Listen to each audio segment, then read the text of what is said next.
Well, good afternoon, everybody. This is just so fun. I've been looking forward to being with you all this afternoon all day long, and it is 4 o'clock, and so I just want to welcome everybody. My name is Susan Askew. I think I know most of you all, and I am class of 86 of the college and Associate Vice President for Alumni and Parent Programs. And we just wanted to get together today. We have, when we got hit by the pandemic, we had to try to find ways to keep alumni engaged with Sewanee, and also to try to introduce our new vice chancellor, since we were not able to travel around or invite you guys to campus. And so we've been doing these, and we've done them in different ways, like with maybe by class years, or by your volunteer role, and affinity groups. And then early on, we did one with Black alumni. And it was actually one of you all who had an idea that said, maybe it's time to do one again. And we thought that was a great idea. And so I think it's something we may do a couple times a semester. But I just feel like our vice chancellor, who we'll hear from in just a second, is will really find your voices valuable, and your Sewanee experiences and your perspectives on that. And especially since now one of the main goals is to find more people like you to bring to Sewanee. And so I think it'll be good, good for him to hear from you all and get to know you, but also for you all to get to hear kind of the inside scoop directly from him. And so that's what we're going to do today. I'm going to introduce him in just a second, and he'll give you, he'll start with kind of just a reflection of this semester that we've just finished up.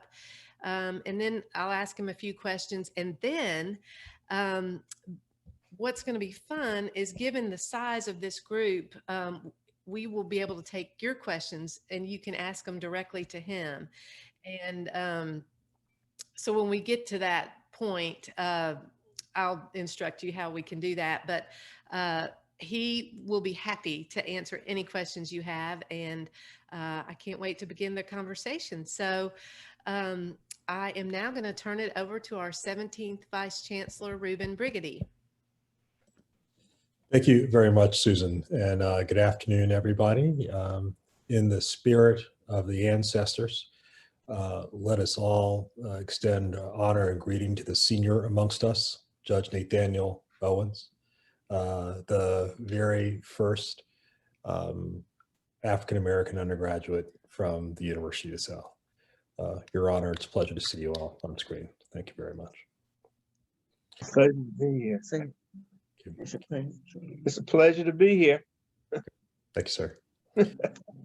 So what I actually would like to do is to speak as little as possible, because I know you all have a lot of questions, and I will stay as long as I need to. This is my last appointment of the day. I've got a cup full of coffee, and I can keep going. So let me just kind of start with some of the big picture highlights. So we've made it through a semester of in-person collegiate education in the midst of a global pandemic of biblical proportions, with exactly 26 positive tests out of 19,000 administered and no hospitalizations. Wow. That's what success looks like.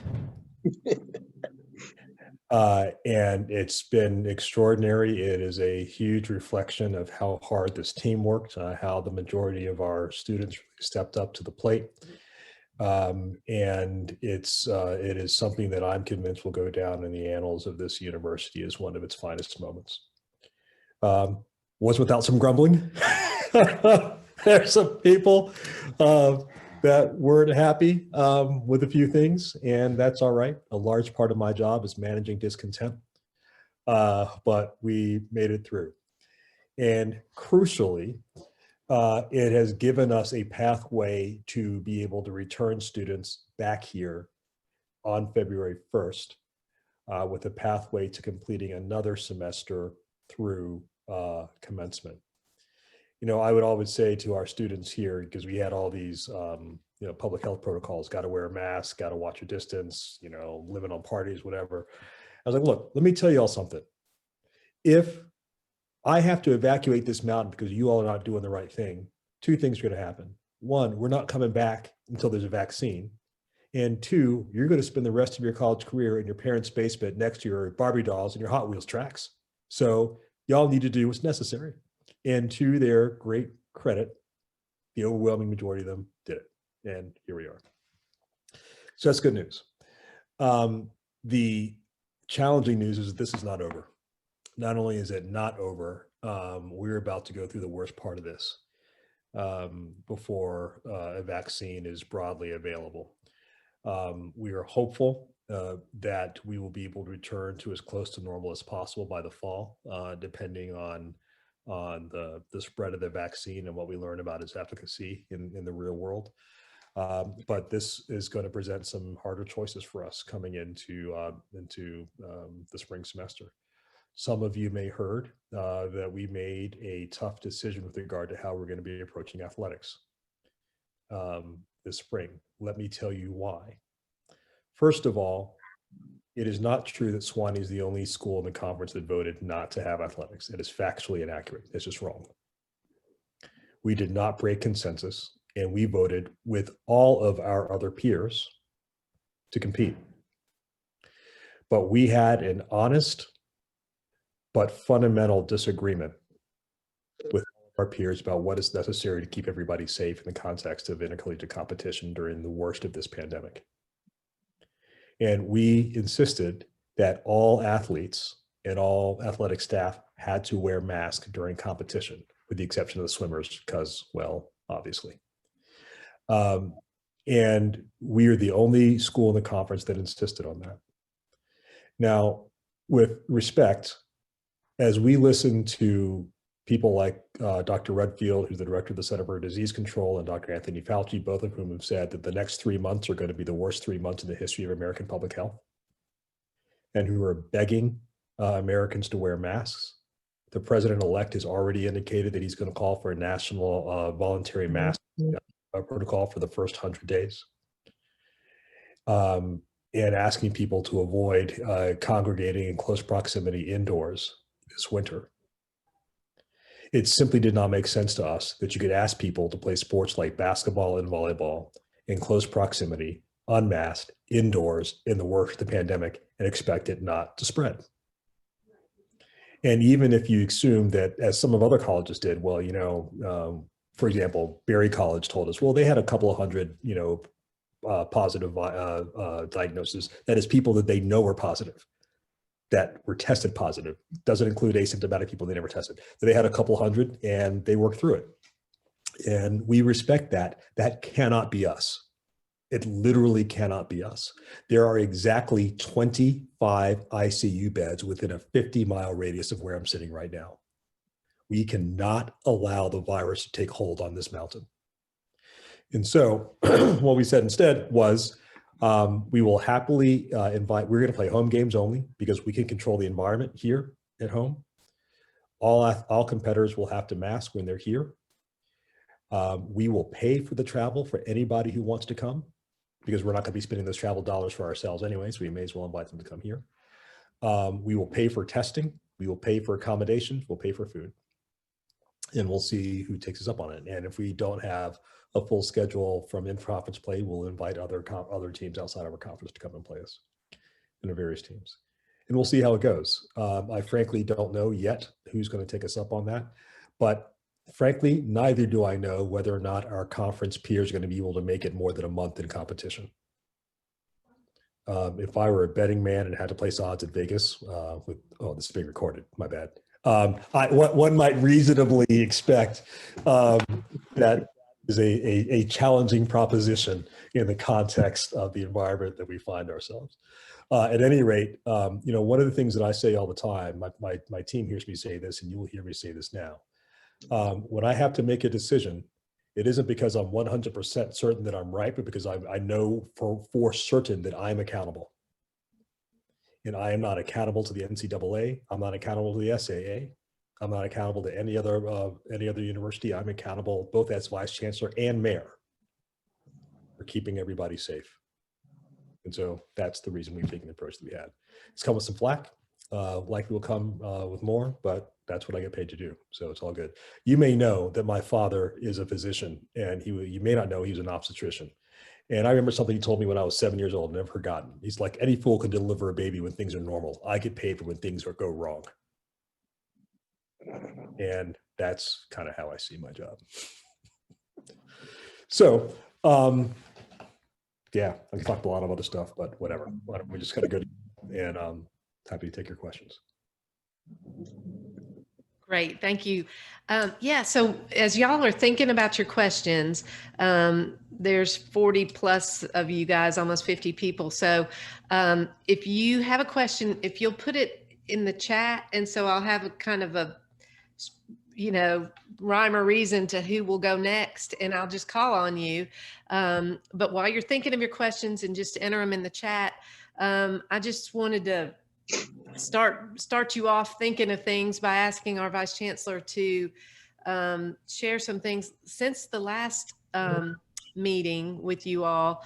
There's just been a lot of progress made on things unrelated to COVID. And one thing I think you guys will find particularly of interest is the topic of student success and how important that is to attracting and keeping students. So if you don't mind to talk about that a little bit. Sure. Again, briefly, so we can get to Q&A. Maybe this didn't happen to you. I'm not saying this has happened to me. I'm just saying that I have heard on occasion, when you get married to somebody and you're going through a date and you think you know everything, and then you get married and then you find out stuff you didn't know, but you're committed, that's eye-opening. So I had that experience here on a couple of different matters that are of significance for us as a community. The most significant being our relative position in the U.S. News and World Report rankings compared to our peers. So you all know U.S. News and World Report, right? So basically the way it works is they have a formula that tracks various aspects of university performance, everything from, faculty resources to class size to alumni engagement and things of that nature. Each of them has a different weight, adds up to 100%. You give them, every school gives them data based on the criteria, based on the rubric they provide. That data goes into their formula. It's then crunched out, and every school gets a score. And then that score is then plotted against every other school in your category, and that's how you get your relative ranking, right? So when you plot our score, our raw score, over the last 20 plus years, and you draw a regression line through it, you get a line that basically looks like this, around an average of about 73. Meaning that for the last 20 years, we have basically been doing pretty much the same thing pretty consistently. Conversely, when you match our ranking relative to our peers over that same time period, you get a line that looks like this. Negative slope, the technical term for which is a nosedive. We have gone from a high of being ranked number 23 amongst liberal arts colleges in the United States in 1998 to being ranked number 47 today. Further, when you actually unpack the actual scorecard, the areas where we are doing the worst and which are dragging down our rankings most significantly, all do with student success.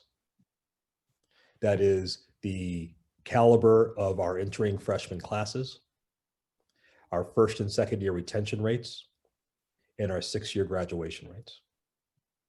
In each of those categories, we are somewhere between 65 and 80th amongst liberal arts colleges in the United States. So what does that mean? It means that we have to change this, like yesterday, for two reasons. First of all, we're an academic institution. We are in the business of ensuring that our students are educated and are educated well and are set up for their life thereafter. And so addressing those things, which are showing demonstrably, empirically, that we are not doing better than dozens of other similar schools like us in the United States, is a priority. It's the top priority, in fact. And also, if we do those things, then our rankings will also improve, right? There are other things we probably need to, that we could improve on, but as a priority basis, we have to focus on student success like a laser beam. And so accordingly, I have hired a new vice provost for student success, a position that's never existed before at Sewanee. Because one of the things I've learned from my years of experience managing organizations, if you cannot point to a person in an organization and saying, you are responsible for this, then everybody has a piece of it and no one ultimately owns it. And you don't have anybody in the organization that is actually empowered to corral the various parts of the organization around that particular issue set. So the woman we've hired is a woman that I worked very closely with in my previous institution, George Washington University, when I was dean of the Elliott School. She was my senior associate dean for academic affairs and student services. She has 20 years of experience in curricular development, academic advising, class scheduling, data modeling, which is actually crucially important. And she will supervise 4 different offices: admissions and financial aid, a revised office of integrative advising, which will include both career advising and academic advising, student life, and institutional research to make sure that we're all operating off a common data set. And she will begin in January. Great. Well, that didn't take long. We have lots of questions. And so you guys, what I'll do is I'll call on you as the order that they came in so that you guys can ask your own questions. And if for some reason you don't want to, I'm happy to ask it for you. So just let me know. But otherwise, I'm going to call on you. And then if you don't mind, just to say where you're from and what class you were at Sewanee or your relationship here. So Nikki, will you go first? Nikki Mathis? Yes, thank you. Hi, I am Nikki Mathis. I'm School of Theology class of 2008. And also for a hot minute, about a year and a half, I was Associate Dean of Community Life at the seminary. Hey, everybody, so glad to see such a well-attended meeting.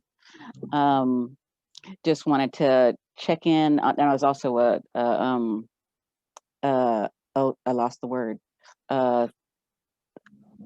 Anyway, whatever that was, I was trustee. That I was trustee. Thank you.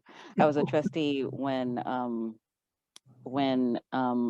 new vice chancellor was coming in. So I'm glad to see him and his family here. And I just wanted to know, how have you and your family been settling in? The pictures have been great. The boys look happy. Your wife looks wonderful. But to be frank, when I was working at the seminary as late as 2012, there were still active KKK groups in close proximity to the domain. There were towns that folks really shouldn't be in after dark. And so I'm assuming and hoping that there's been somebody to kind of advise you on where not to be and when. And I'm hoping that your welcome has been very warm. Sure. So just wanted to know how. Sure, I appreciate the question. And there is a school of thought which would suggest that as the head of the institution, I should only sort of accentuate the positive and not include anything else. But I'm going to be honest, fully honest. So first of all, the welcome from the Sewanee community has been extraordinary, really. Everybody has been so warm and welcoming, bringing, cookies and letters and all sorts of stuff. That's been great. With decisions I've made, people have voiced their views, some respectfully, some less so, whatever. You'll appreciate the story. Well, so to cut a long story, I got one sophomore who basically sort of wrote me and said, "Hey, Vice Chancellor, the power went out in my dorm room and it fried my electrical outlet and my Xbox won't work. Can you get this fixed for me?" And I was like, is this kid trying to punk me? Like, I mean, is this legit or am I supposed? So we dealt with that. So that's been really wonderful. My wife is happy as can be because, you know, if mom ain't happy, ain't nobody happy. So I'm glad that she's happy. That's great. My younger son is great, but he has the kind of personality, you could drop him in a dumpster and he'd create a party that everybody wanted to join. So he's doing fine. My older one, he's having some adjustment issues. He's always had some adjustment issues everywhere where we've gone. He really wants a girlfriend. He's 15. So I'm like, you know, dude, you know, can't help you. I don't know what you want me to do. Just wish you well and whatever. You got to bust them in. Yeah. See how that goes. Now, having said that, yeah, there have been some things for concern. You may have all been aware of the drug and alcohol uproar at the start of the semester. I'm going to tell you, this is a true story. Did I tell you the story about? I don't know if I told. I'm going to tell it to you now. So we put out this bold statement on September 8th. The Board of Regents did, categorically rejecting our Confederate past Federation Confederacy. And it was met with silence. I mean, we were ready for battle stations. We thought it was going to be another Charlottesville, like nothing. But we put out an enforcement framework for our existing zero tolerance policy with regard to drugs, and people lost their minds. And so about a month after that, I had a phone call with all the fraternity and sorority presidents. And I said, look, y'all explain something to me. The Board of Regents puts out this historic statement, rejecting our Confederate past, y'all don't say a word. I issue an enforcement framework for our existing policy and you lose your minds. Why is that? And the president of Fiji looked me dead in the eye through the Zoom camera, was as earnest as he could be. He said, well, you know, Vice Chancellor, we thought that whole Confederacy stuff was dealt with a long time ago. It doesn't really impact us. But the drugs, now that affects our daily life. And I was like, there you go. Right? There you go. Made my point. Now, the dark side of that is that there's been some really ugliness directed towards me as a result of that. A lot of what you've seen online, whatever. But there have been hostile and threatening messages left right behind the back door at Chen Hall for my family to see. They have consistently been throwing liquor bottles and beer bottles at Chen Hall. And I will tell you, for me, the lowest point of my time here so far was we made it successfully through this semester. We were in the last week, and you may have heard that we had a horrible death of a young lady who was killed in a horseback riding accident. So as soon as I heard her rush to the hospital, I prayed over her dead body. I called her parents to break the news. I led this community through its grief in the final days they were here. We successfully let everybody go on a Friday. And then Saturday morning, after the campus emptied out, I went walking with my wife and children, as we often do, down to the cross. And we were walking back, and my boy said, hey, Dad, look, somebody threw a tequila bottle at our house. And there was a tequila bottle smashed on the front lawn. Like, it couldn't have been done from a distance. Somebody had to actually come up on and do it, given the position. I thought to myself, you know, after all the sacrifices I've made to try to lead this community through this, and that's what some of them still think of me. And I don't buy this, oh, it's just one. Don't let one person, whatever. There is an element here that needs to be excised.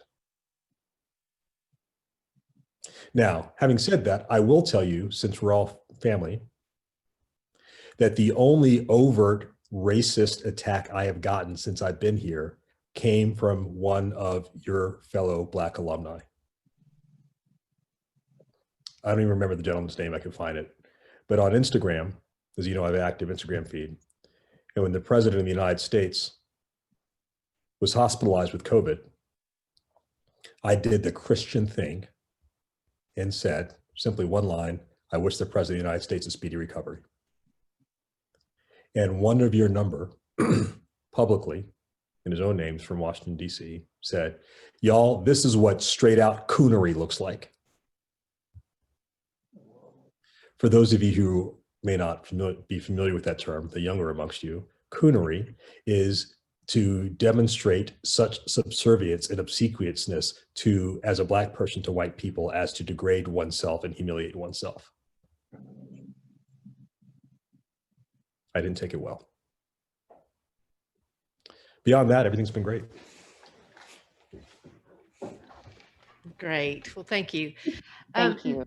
Next, Miriam Smith, do you mind to ask your question? Unmute yourself and tell them where you're from. Hi, everyone. Can you hear me all right? Thumbs up. Can you hear me? Great. So I am Miriam Smith, class of 2011 from Chattanooga, Tennessee. Currently live in Atlanta, Georgia. And my question is, what vision do you have for the new Vice Provost position of DEI? Sure. I appreciate the question. First of all, glad to see your AKA. You will all appreciate that I have been in touch now with the head of almost Can you hear me? Yeah, I can hear you. I've been in touch with the head of all of the Divine Nine national presidents, and sororities, to encourage them to set up chapters here at Sewanee. So I am hopeful that in the relatively near term, we'll get at least one or two of the frats and sororities to set up shop here. So my vision for the new Vice Provost for Diversity, Equity, and Inclusion is the following. So first of all, after the killing of George Floyd and the national reckoning that a lot of institutions were going through this summer, everybody's looking for a chief diversity officer.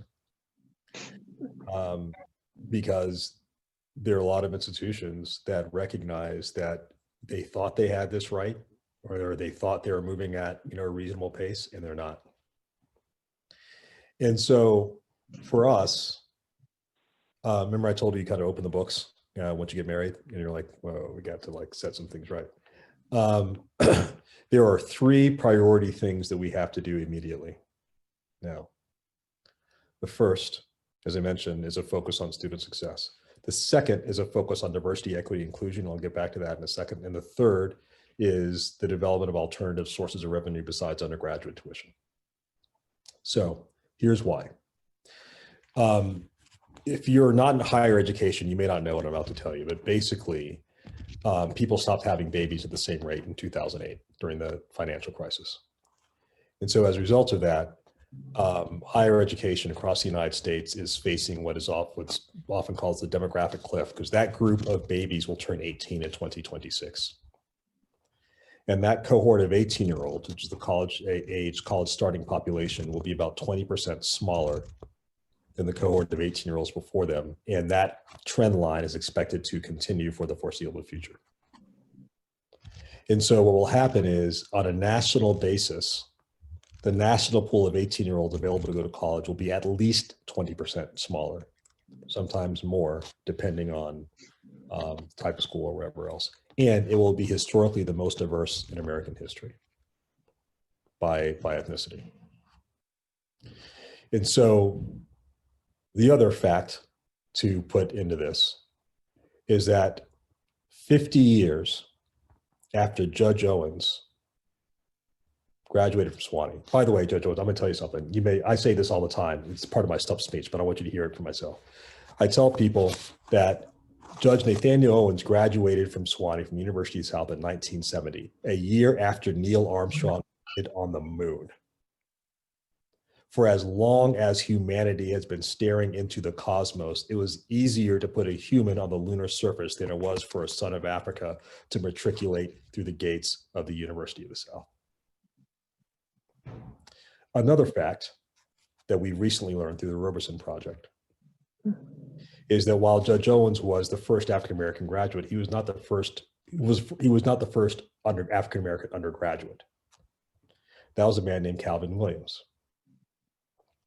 Calvin Williams was a transfer student from Fisk. And in 1962, 1963, that spring, the editor of the Sewanee Purple, a senior, by the name of Jody Trimble burned a cross on the lawn of his dormitory, forcing him out. I can assure you that's an historical wrong that we're going to correct on my watch and memorialize in some sort of way. So 50 years after Judge Owens successfully integrated our university, and by the way, let me take a step back. 50 years after the University of South admitted women, we are half women now. The better half, it might be said also, like objectively true. They're just better students across the board. 50 years after Judge Owens became the first African American to graduate from the University of South, we are still 86% white. And amongst that 14%, only about 3% are African American. And of that 3%, about half are posse students, and the majority of the rest are recruited athletes. This in the context of a region of the country for whom we are named that is home to 60% of the country's African Americans and the fastest growing Latinx population in the country. You almost have to try to be that non-diverse. And so we have to correct this as a matter of urgency. And to do so, amongst the things we have to do is take a hard, serious look about not only telling our story anew and making clear that we intend to turn the history. First of all, we're going to tell the truth. We're going to tell all of it. And we're going to use the power of that history to turn it on its head and go from being a place that was created specifically for the purpose of advancing the superiority of a slaveholding culture. And we are going to become a center for reconciliation and renewal on matters of race in the American South and a model for diversity, equity, and inclusion in American higher education. That's our charge. And we need to do some hard questioning about what does it take to actually make everybody feel comfortable here. Early on, a graduate had me over to his house. This graduate has two sons who also matriculated from Sewanee. And he called me over to kind of explain to me how things are. And he said, you know, when both my sons were trying to figure out where they were to come to school, they stepped on campus and said, you know what, it just feels like home. And in my mind, I'm thinking, really? Whose home? Not my home. And I've walked with kings. And so we need to interrogate this question honestly, respectfully, but with courage. And that is what I expect our new Vice Provost for Diversity and Equity Inclusion to help us do, so that we can truly become a place where all kindred dwell together in unity. Thank you. Great. Okay, next, Eliza Williams. I see you. Good to see you. I know he touched on this topic, but I think you have a little bit more to the question. Yes, good afternoon, everybody. My name's Eliza Williams. I'm from Sewanee in 2010. I am from Arkansas, but I live in Chattanooga, Tennessee now. And my question was about the status of that no tolerance drug policy and the enforcement structure. I know that it was changed after it was worked out. And I think the idea was to have it fully enforced for all students. I think there'd been issues before where minority students may have unfortunately been targeted as part of that, I don't know much about that situation, but I just want to know about the status of the of that policy and that enforcement going forward into next semester and beyond. Sure. So as I was assuming responsibilities, it was clear to me through discussions with my predecessors and lots of other people in the community that the issue of drug use and alcohol misuse was a serious issue. And crucially, to your point, there were perceptions, valid or not, that people were treated differently, depending on whether or not they could get somebody to call the vice chancellor on their behalf or whatever. And so that was the rationale behind the new drug policies. Like, if it's zero tolerance on paper, I do zero tolerance. I know what that looks like. Simple, right? First use suspension, second use expulsion. You mean it. And sure enough, Student shows up. We put it all out. Everybody knew it. Student shows up first weekend before class starts, has a bong in plain sight in his car, plus 3 grams of marijuana, gets suspended. And I recorded a video saying, we mean it. Your drug culture's over. And the gates of hell opened wide. People went berserk. And the comments online, and I got even, were stunning, right? Everything from, we don't believe the data which says that we have a problem. That shows that we have twice the reported rate of drug use amongst our students. And we're in the top 3, not top 3%, not third percentile, top 3 among the 700 schools that were being evaluated in terms of reported binge drinking use. The reason, when the number one reason why students who are admitted to Sewanee choose not to come is the party culture. And I don't mean playing Twister. It is the culture that is derived by binge drinking and drug use. It's the second reported reason why students leave. And both those things go into the issue of student success. So anyway, so some people said, we don't believe that there's a problem, we don't believe the data.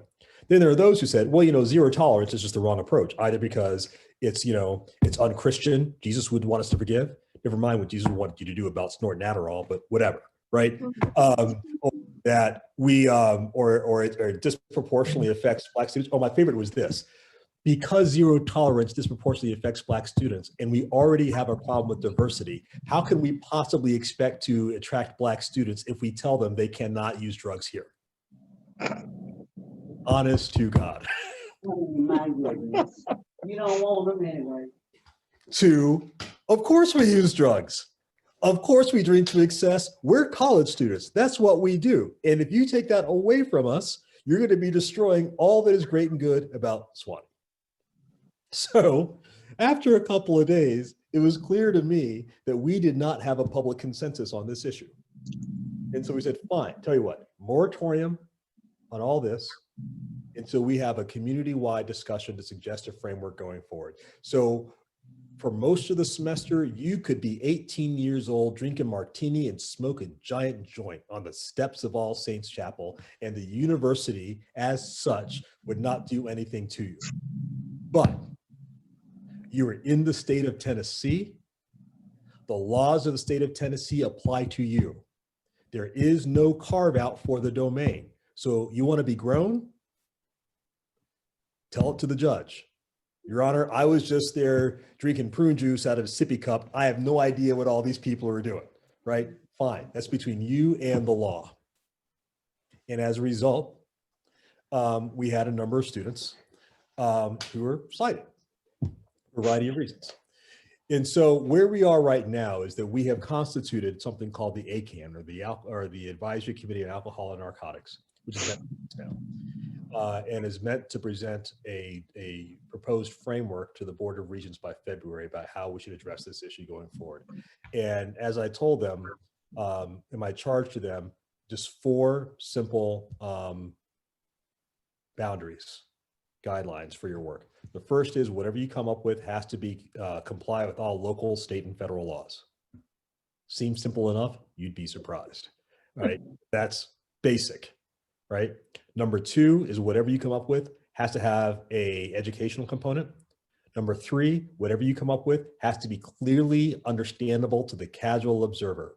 No 12 by 87 matrices that says what's going to happen to you depending on which drug you're using on it's Tuesday of a leap year and your fingers are crossed behind your back and you're touching your nose. Right. It's got to be simple. And the final is that it has to be able to be fairly and uniformly enforced. So I gave them my charge and then I stepped back. I am not privy to their conversations, and we'll see what they come up with in February. It's a long answer to your question, but hopefully it's satisfactory. I appreciate that update. Thank you. Great. All right, Chief, I see you down there. David Johnson, you're up next. Thanks, Susan. Hey, everyone. And it's just a pleasure to be here with you all today, and especially on the call with the new Vice Chancellor and our first Black alum. So I'm just really humbled to be on this call. But for my question, I think you already touched on it a little bit earlier, VC Brigety. about the response to Sewanee making a statement against its lost cause narrative. But I guess, could you touch on, I guess, what that looks like now in terms of the university's direction? Will it be more so steps from administration? Will it be steps from the Roberson Project? Will it be maybe steps from the Black Student Union? Kind of what does that look like now for the university since it's made this statement against its lost cause narrative and its former adherence to the slaveholding society?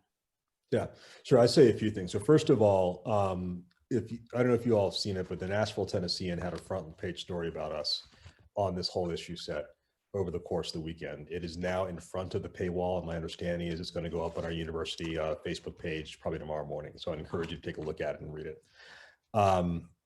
So what it means for us going forward, I think, is the following. So first of all, let me sort of put this in a macro perspective. We have to be honest about our history as the historical record dictates. And we have to be able to plot a course forward.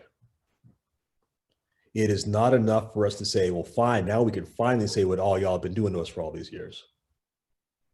We have to be able to say, given the record in our full evaluation of it, we want to be something affirmatively different. And here's how we're all going to work together in order to do that. And that is, there are steps that we will be doing institutionally, as I mentioned, from hiring staff. There probably will be some curricular developments to go along with that, as well as how we recruit people to come be with us in terms of the kinds of programming that we do as part of our commitment to be a center for reconciliation and renewal. But there's also, quite frankly, an awful lot of community discussion that has to happen around this issue set. So you may have heard me say that I want to have a year of discernment, which will be next year. We have a facilitator retained to help us with this. And they will have 5 pillars of which, one of which will be diversity, equity, and inclusion. Because we need to hear from people who are from diverse populations that we want. What would it mean for you to be comfortable here? And how does that fit in the vision of who we see ourselves to be? And so that's an unsatisfactory answer, and then I can't give you sort of a bullet point, plan what it looks like yet. But the reason I can't is because I think it's actually very important for us to have a community discussion around it. There are some things which I know have to happen regardless of where we come out, right? So we have to have a chief diversity officer. We simply have to begin bringing more African-American and Latino students here, and Asian students and Native Americans. But the nature of our history here means that we need to have more people who are sons and daughters of those who survived the Great Middle Passage on this campus. And the only way to do that, look, diversity brings diversity, right? The only way to do that is for all of you, for example, to make the case to people in your community and networks that you really need to give Sewanee a real shot. And then you send them to me, and I'll tell them the same thing I've told to a number of other students that I've had the great privilege of chatting with just this admission cycle alone. I get on the phone, talk to their parents, talking about or the Zoom, 30 minutes, whatever. And then at the end I say, look, now here's the thing. I am going to be committed to your development as a person of character and consequence if you come here. Here's your homework. I want you to call the president of every other college you're considering going to.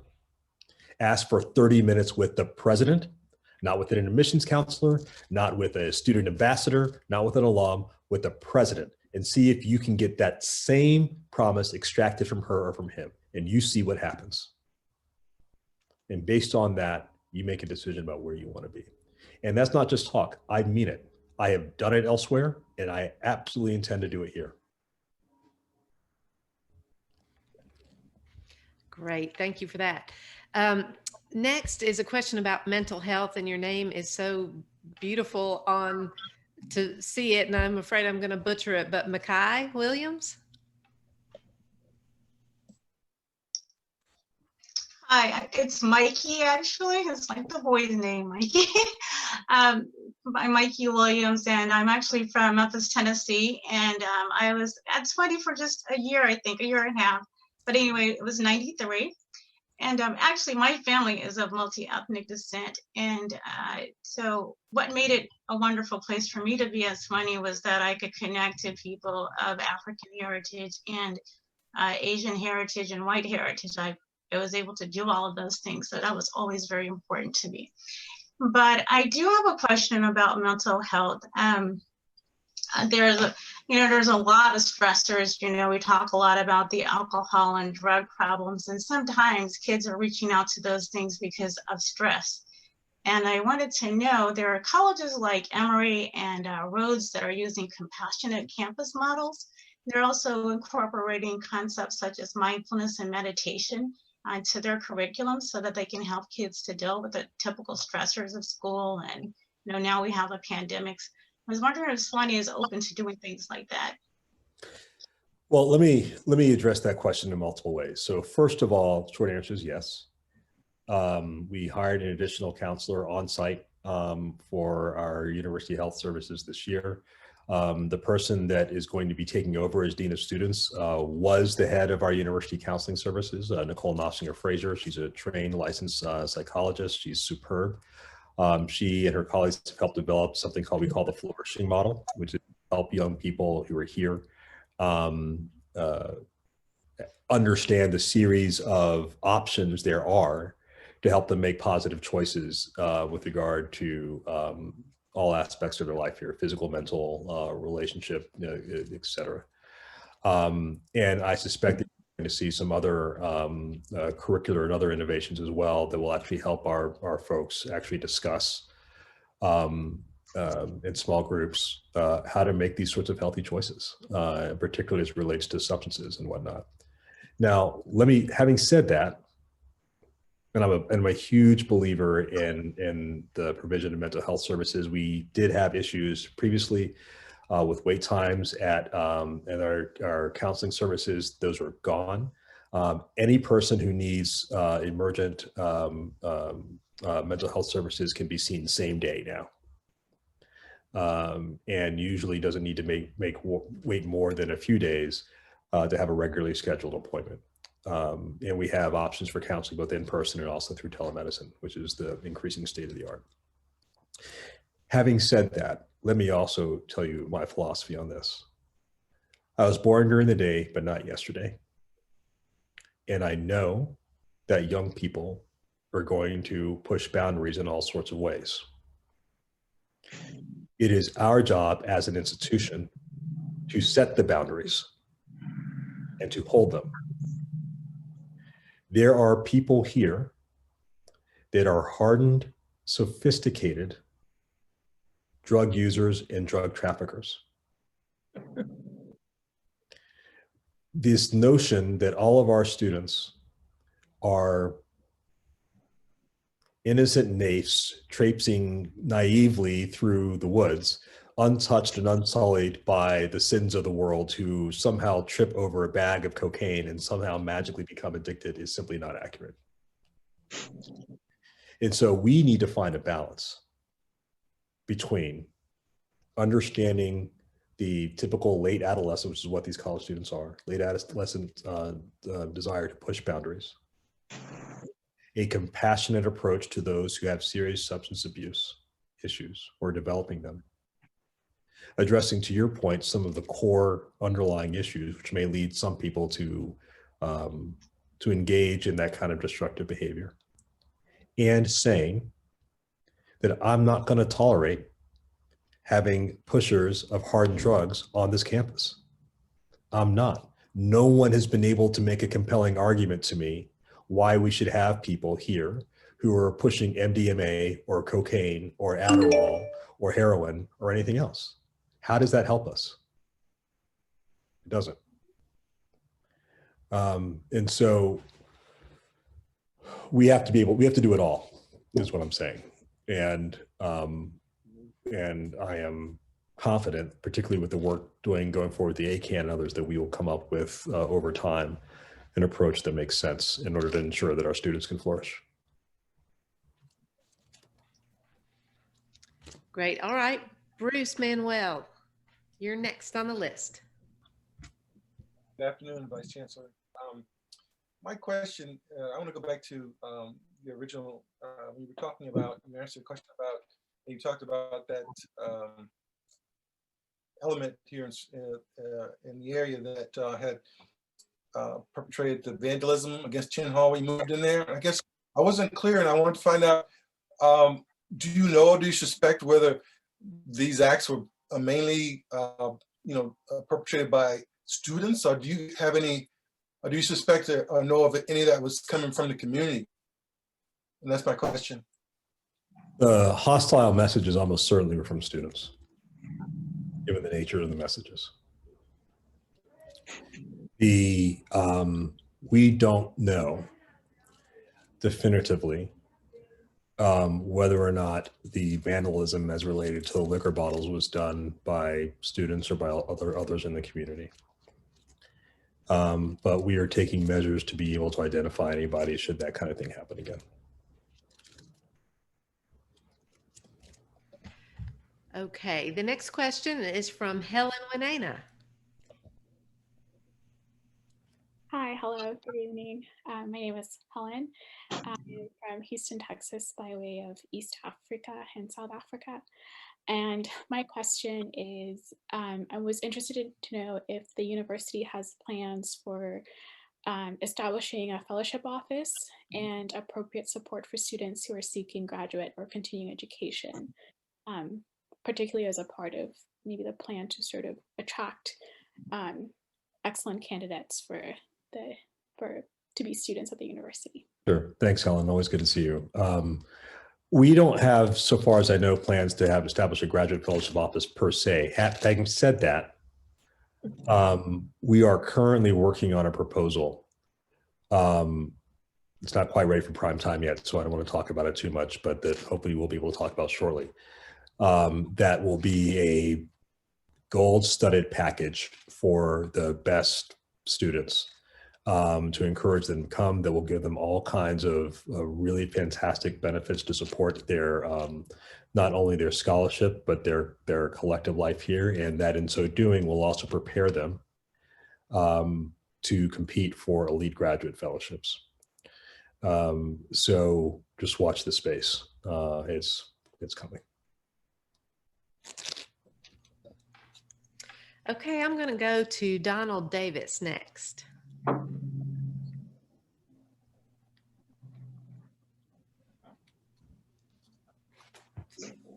Okay, hello.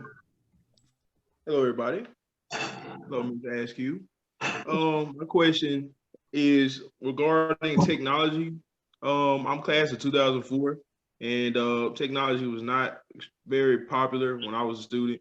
I just want to know if it's gained any popularity, and also another thing, when I was on campus using a cell phone, it was kind of looked at funny.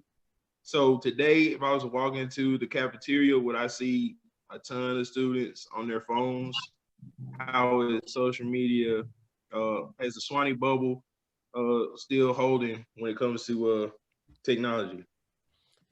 Sure, I can answer the second question better than I can answer the first one. To be honest, I simply don't know about the popularity of our computer science major. I've met a few of them, but it's just not something that has risen to my radar yet. So I'm going to assume no news is good news until I hear otherwise.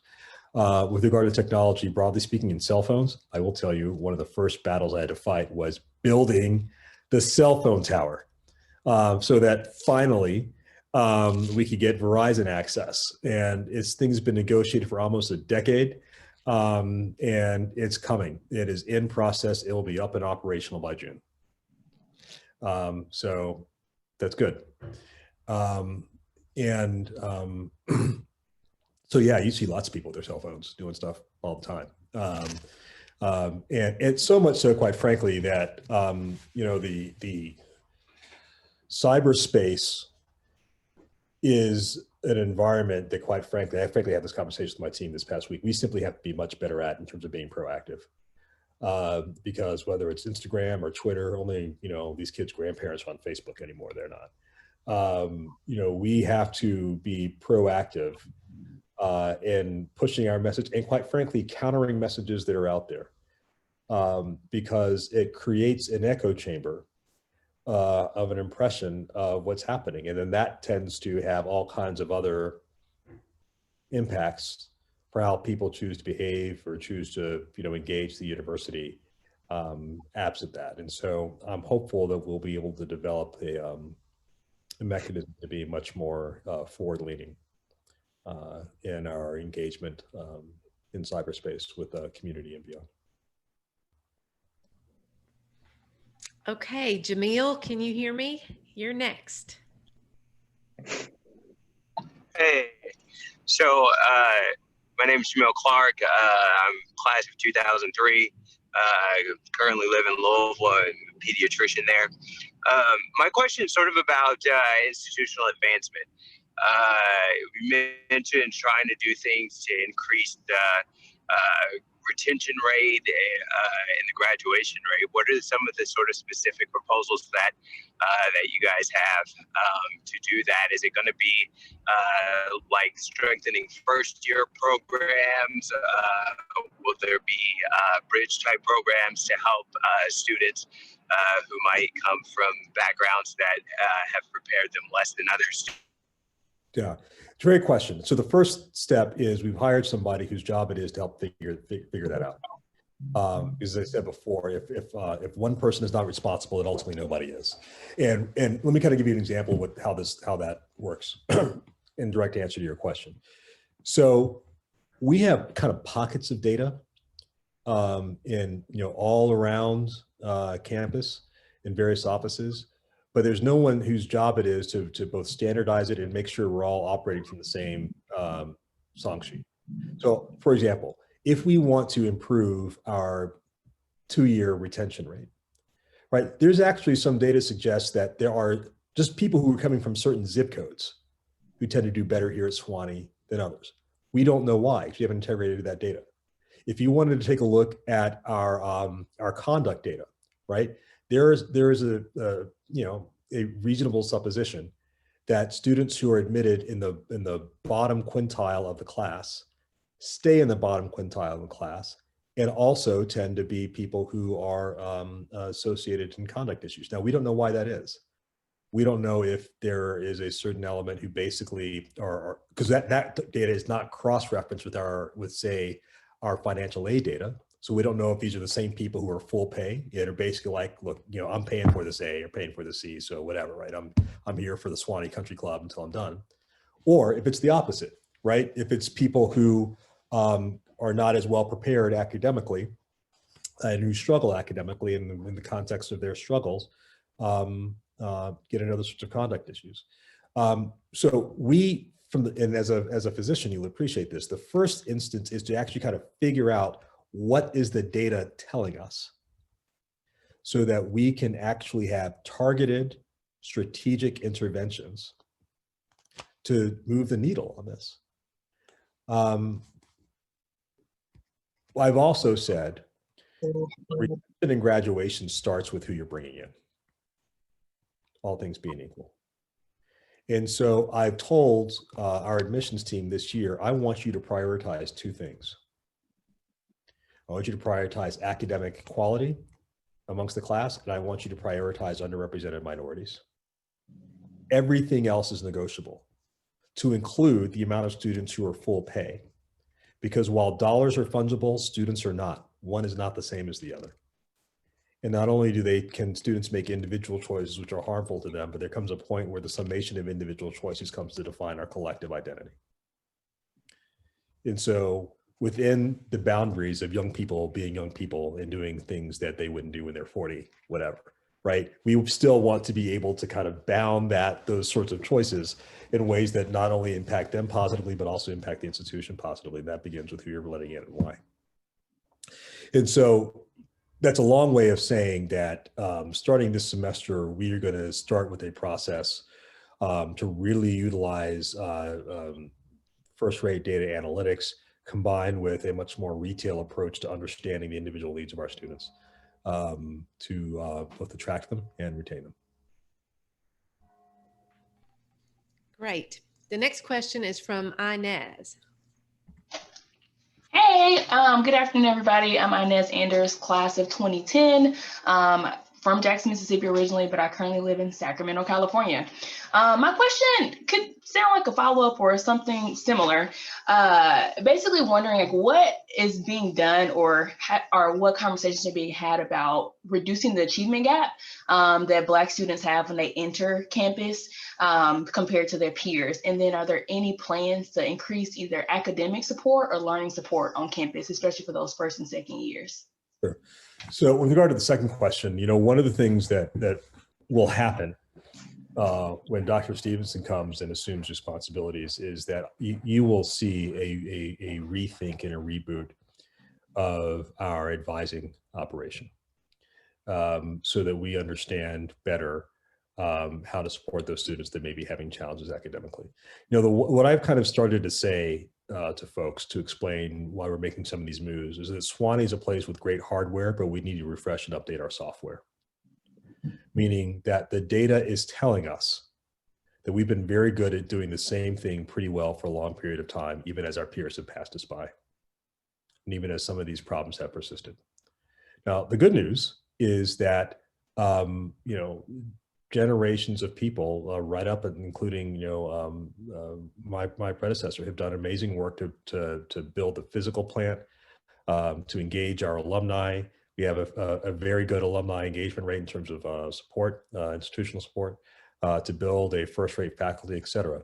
And there are some things we just simply have to start doing differently in order to get a different result. So with regard to particular supporting students of color academically, several things. One, I had a call with the president of the Posse Foundation about a month or so ago.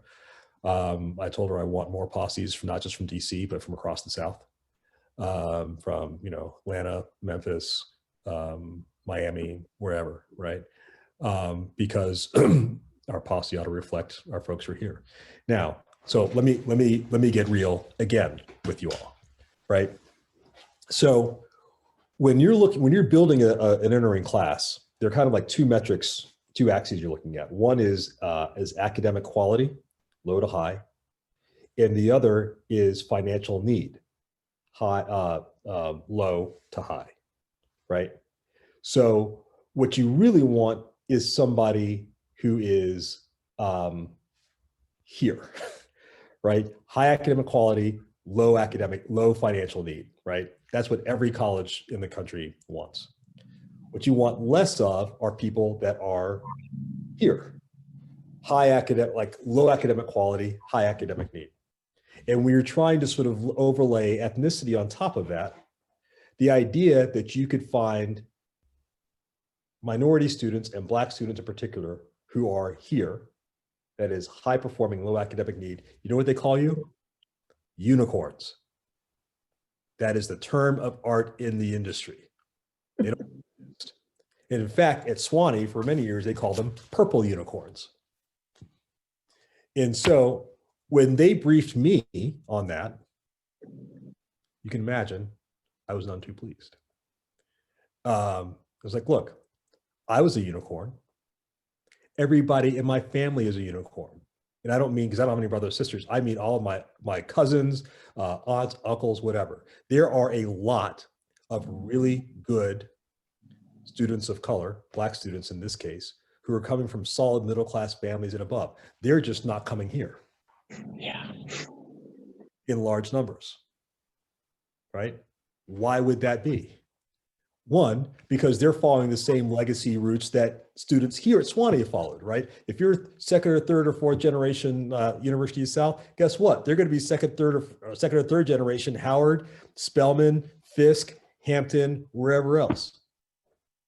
The second reason they're not coming here is in the absence of our saying clearly that we are something different than you might perceive us to be. It's not enough for us to simply say, okay, the door's open, come in if you want. When the door had been emphatically shut for for the vast majority of our history. We are the ones that need to go and prove ourselves to them. And that starts with at least being able to get in front of them and have the conversation, which is why we're actually trying to develop a series of partnerships with a series of community-based organizations across the country to help us do that, and why we desperately need your assistance as alumni to help us do the same.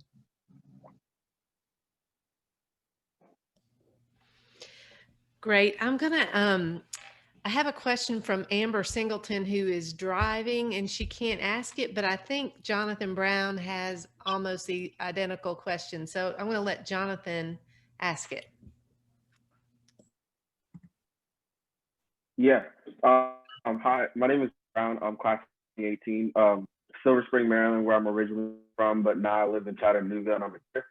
And so my question was just kind of to encompass it all, was what's being done with the general student body to educate them on race and say other topics like that. I know at my camp, when I was there, which isn't too long ago, we had the general reading, but after that, it kind of died off. There weren't required classes. There weren't any required ways to integrate culture into the Sewanee education. And so I was wondering what's happening with that. And then the second half is with the faculty and staff, what in terms of anti-racism training is being done to help educate them to deal with students that don't come from the same background as them in their classes. Yeah. So the short answer, as I understand it, is the following. So one, we have a good committee on diversity, equity, inclusion. Nikki, I think, sits on that. Is that right? Nikki Hamilton? Yep, just saying yes. Yes. She may be in a better position to tell us all about the nature of that work. We know that a number of organizations around campus hold events, lectures, guest speakers, other sorts of things, all of which, as you might imagine, has been severely curtailed in the context of COVID. We know there have been community group reading circles, like reading Kendi's How to Be an Anti-Racist and others. Having said all that, I think it's time to take it to the next level. And I'll give you a kind of very basic example. So I'm a graduate of the U.S. Naval Academy.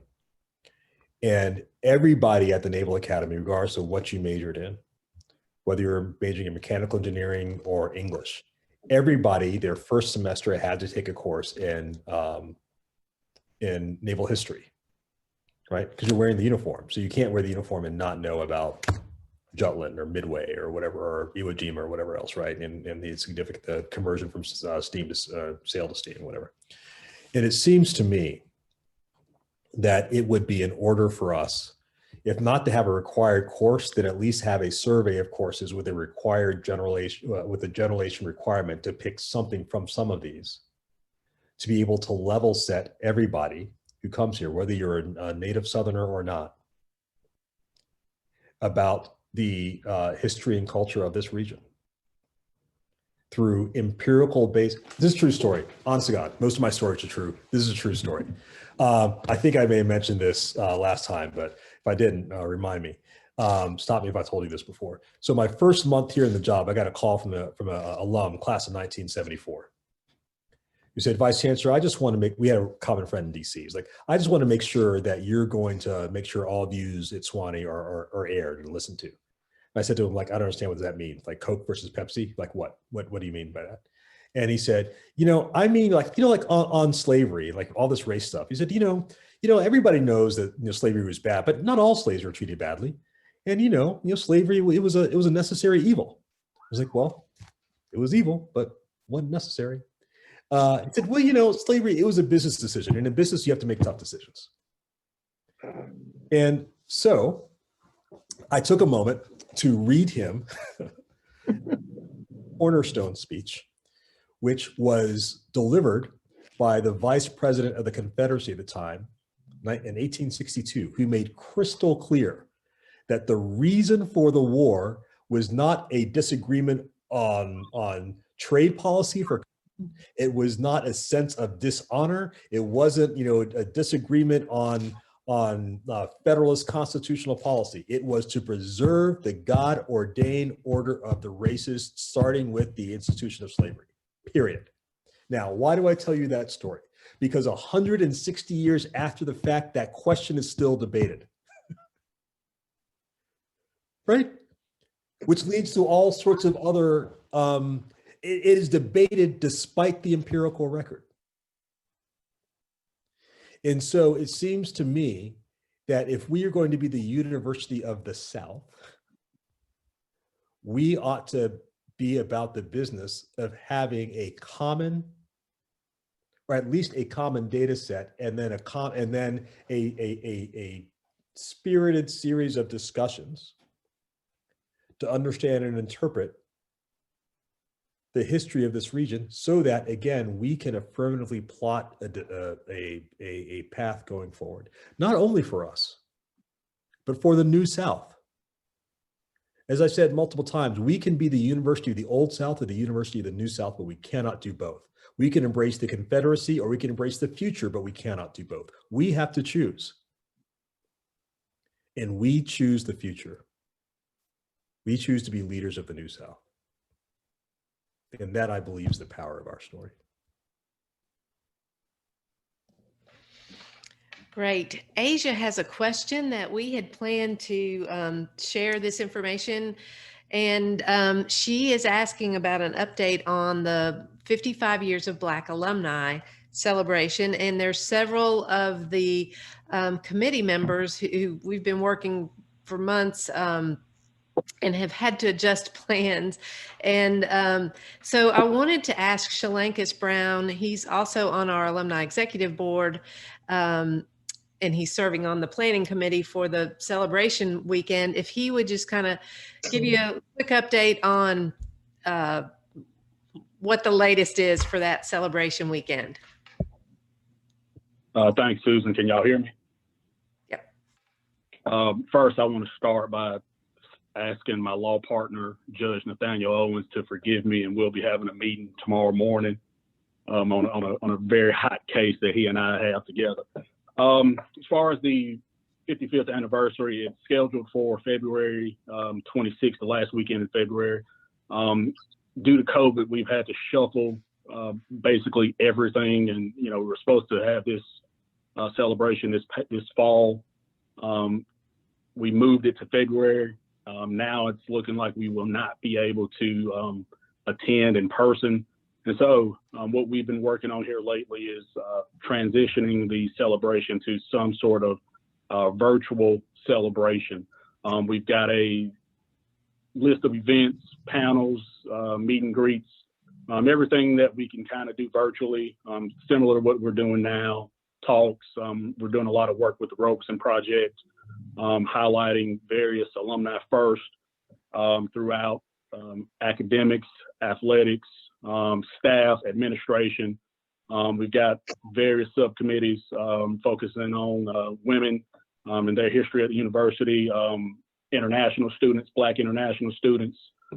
So we've got a wide array of topics that we plan on hitting. We sent out a survey probably a month ago. We hadn't gotten a lot of alumni feedback. And so I'd ask everybody here to be on the lookout for those emails, surveys. The most important thing you can do is update your contact information. We've had a really tough time just kind of trying to get a hold of everybody's contact information. Obviously, people graduate and the contact information changes, but update your contact information with Susan's office. Be on the lookout for emails, tell your friends. It's one thing for one pocket of friends to kind of talk about it, but we need all the Black alumni to be involved. We want to hear from everybody. And we just think that this celebration is going to be, we think it's going to be a great thing. We plan on having this being a yearly, annual type of event, not necessarily taken away from homecoming. We still want people to come back for homecoming and things of that nature, but we really think this weekend in February can be kind of the year that we highlight Black excellence. And so it's important that we get everybody involved, everybody on board, and just, continue to be on the lookout. And at the end of the day, just, offer, volunteer at Sewanee Club events, volunteer, reach back with current students. The current students really want to hear from Black alumni. And so that's kind of my big thing. But as far as the celebration, it's still being planned. Reach out to anybody on the committee. I know I saw Brittany Macon, Nikki, Rosalind was on the call earlier, Bruce, Manuel, Fred Rose, Curtis, Carla, Reed. Got a lot of folks on there. So Danny McIntyre. So there's somebody for everybody on that committee that you probably have some sort of connection to. So just reach out to those folks. And if you got any questions, feel free to ask me, email me. I look forward to seeing everybody soon. Awesome. Thanks, Shalane, because that was a great overview. And as everybody knows, 2020 is actually the year of the 55 years. And that just was going to obviously not work out. So we thought the next best thing was Black History Month in February. And so now that also looks like we can't be together. So rather than skip it totally, we're going to, you know, really kind of celebrate as best we can. And then we will have a big celebration, maybe at homecoming, but for sure the next February. But anyway, there's a group of about 15 people on the committee that are doing a lot of good work. So just wanted to bring y'all up to date on that. We have another question, Vice Chancellor, if you're all right with it. Sure. Mia, your turn.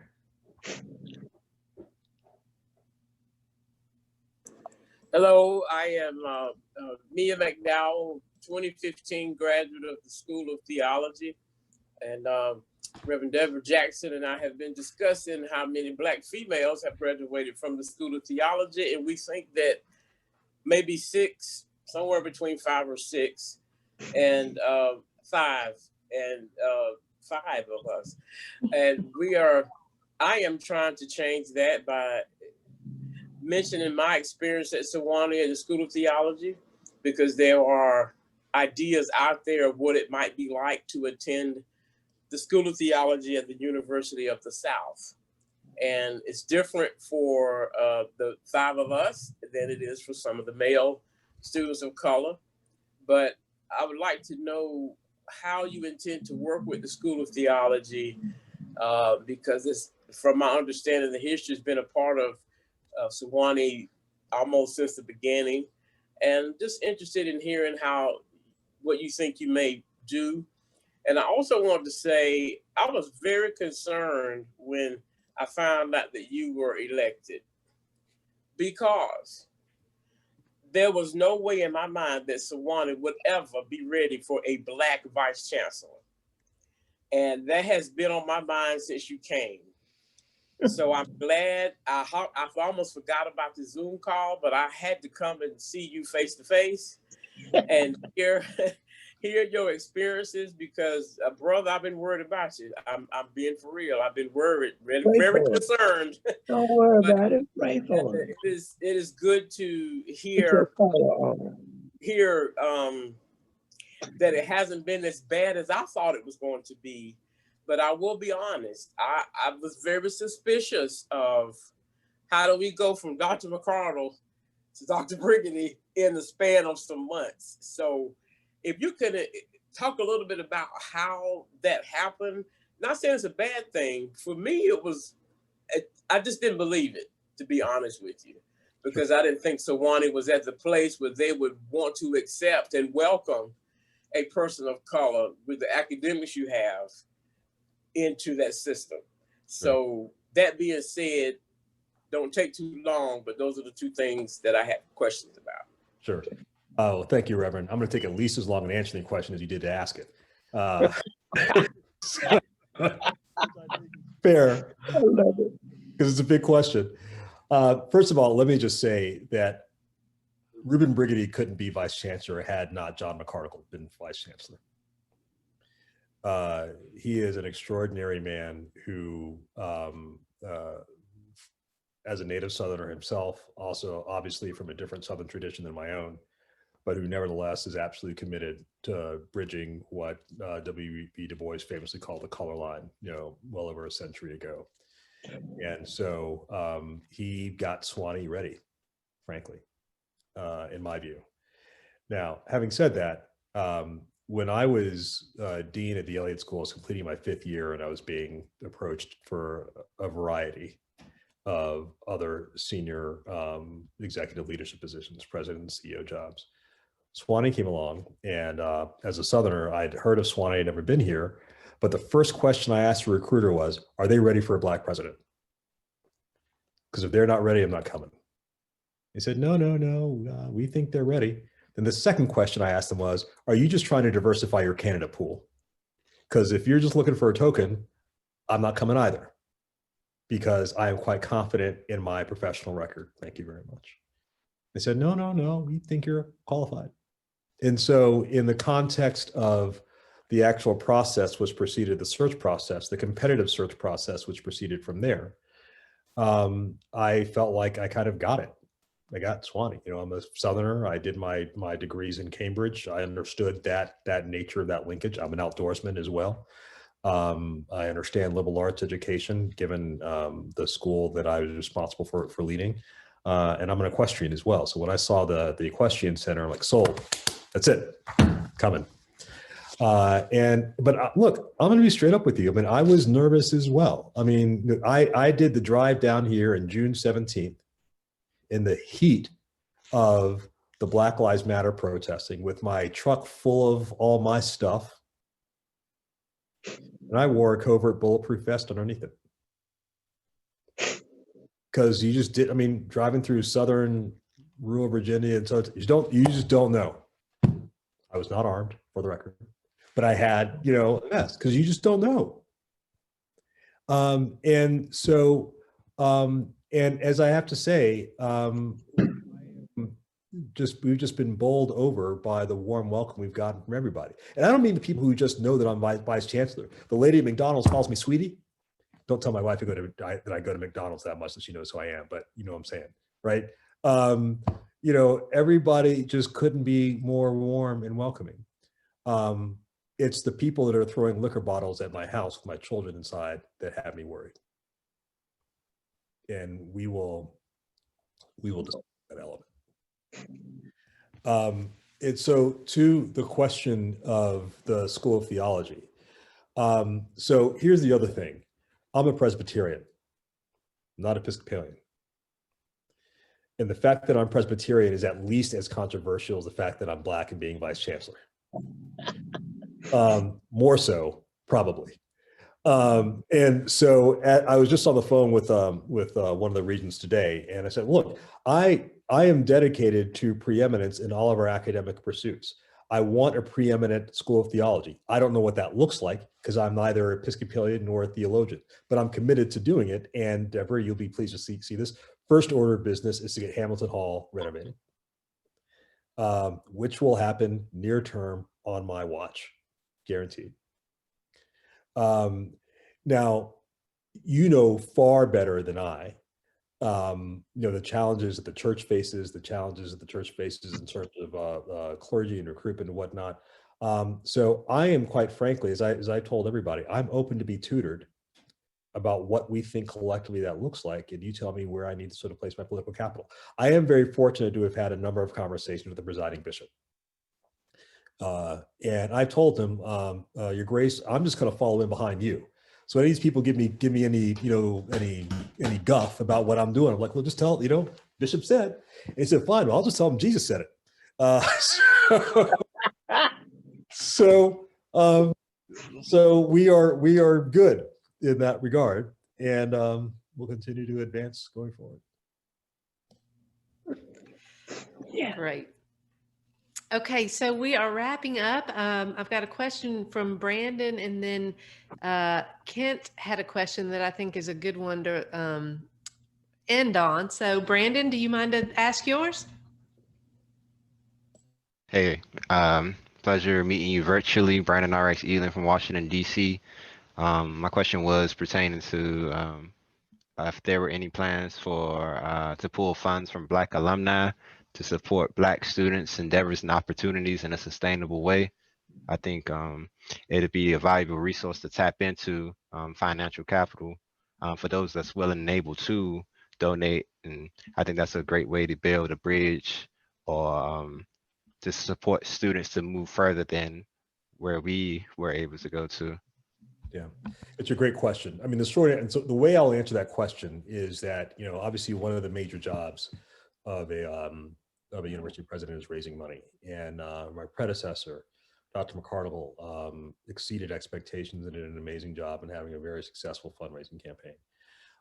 So having, obviously, as we kind of say in the military, the 5-meter target. So my initial thing this semester is just getting everybody through the semester. But we need to begin thinking about what my fundraising campaign will look like and what one of the priorities, because everything can't be a priority, right? You really kind of got to make a strategic case and focus. I would be surprised if diversity, equity, inclusion were not a substantial fundraising priority to support, to your point, this ongoing work in perpetuity. So watch this space, and we'll let you know when we're ready to talk about it further. Great. Okay, I think I have caught all the questions. So Kent, I think it's time for your question. Hey, Susan. Yes, Amber, do you have a question? Yes, I just had a follow-up to that last one before we go on. So, you know, there's already giving.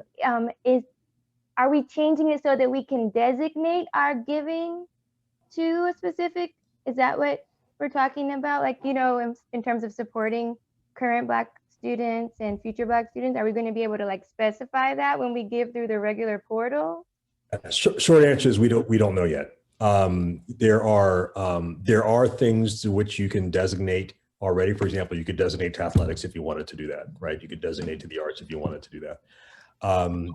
I don't know yet whether or how we'll conceptualize a specific donor lane or channel to our diversity, equity, inclusion efforts, but I suspect that that conversation will be had over the course of the next year, certainly well before we go into another fundraising campaign.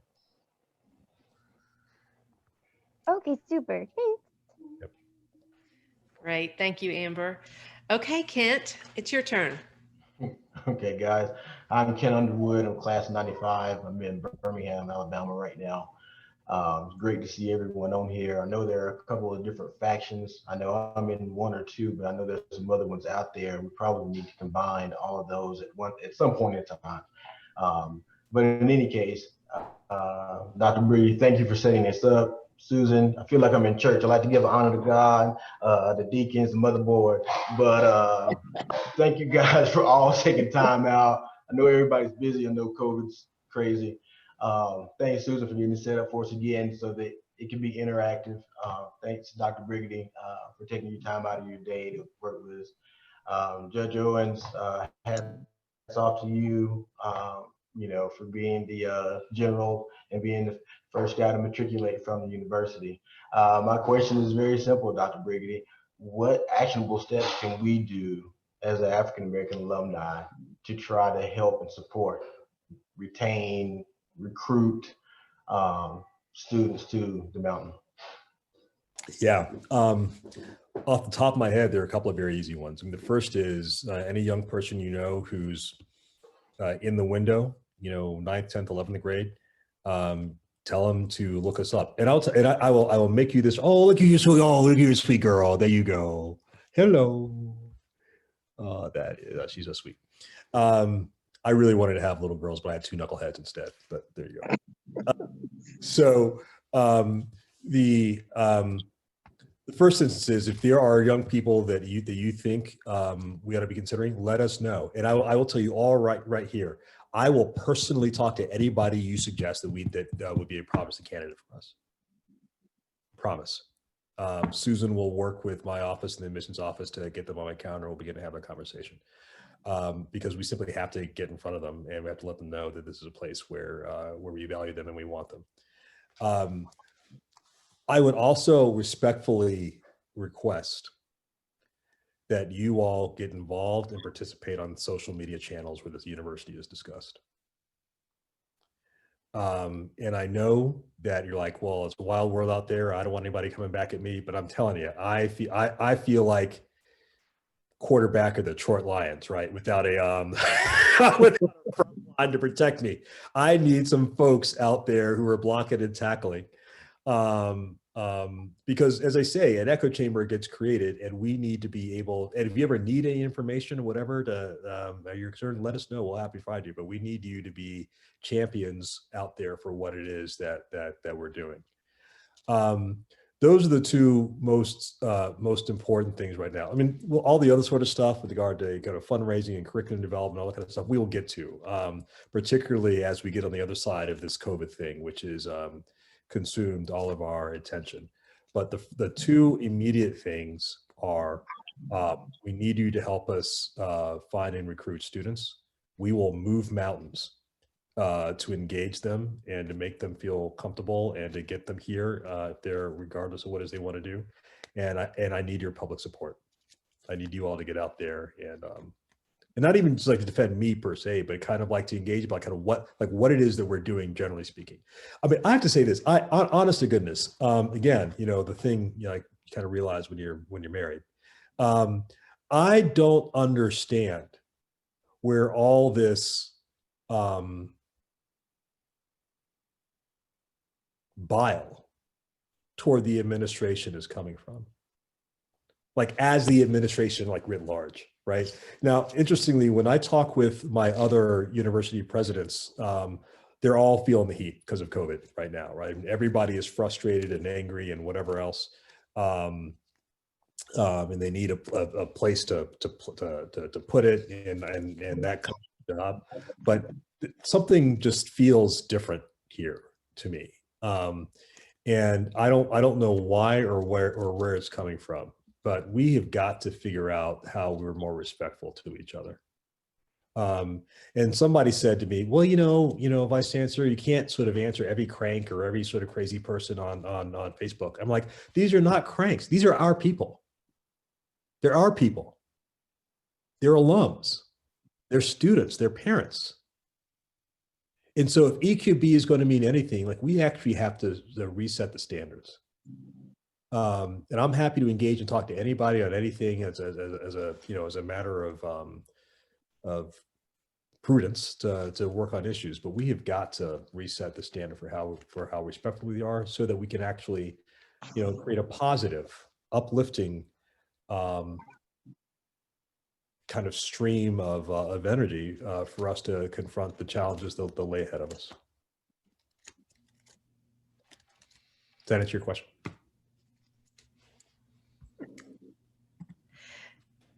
Yeah, I thank you for that. And you guys, he's not exaggerating. Now, he can totally hold his own. I know that for sure. But it's been, I think it's when people can meet each other, I think it's going to be a whole different ball game. But people can sort of hide behind these social media things. And someone's asked which one, and I think the most activity seems to be on Facebook. But it's Instagram, the two.